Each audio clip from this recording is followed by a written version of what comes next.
নমস্কার।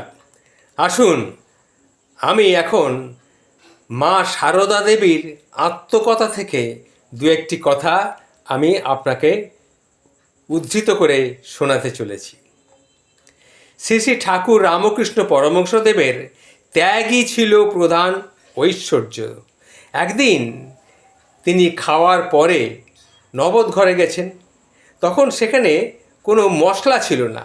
দুটি জোয়ান মৌরি মা তাকে খেতে দিয়েছিলেন, আর দুটি কাগজে মুড়ে তার হাতে দিয়েছিলেন, বলেছিলেন তুমি যখন ইচ্ছে নিয়ে খেও। তিনি নবদ ঘরের থেকে ঘরে যাচ্ছেন, কিন্তু ঘরে না গিয়ে সোজা দক্ষিণ দিকে নবতের কাছের গঙ্গার ধারের পোস্তায় তিনি চলে গেলেন।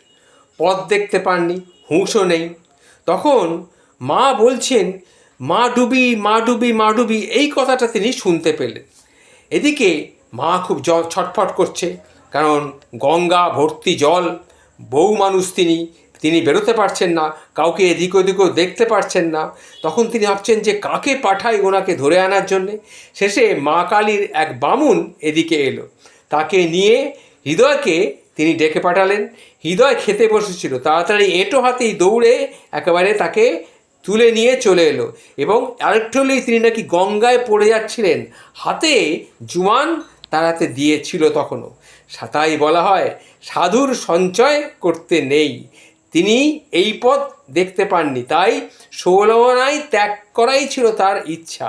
এটাই ছিল, ত্যাগই ছিল শ্রী ঠাকুর রামকৃষ্ণ পরমহংসদেবের একান্ত ভূষণ। এটা মা সারদা দেবী তার আত্মকথা জীবনীতে আমরা পাই।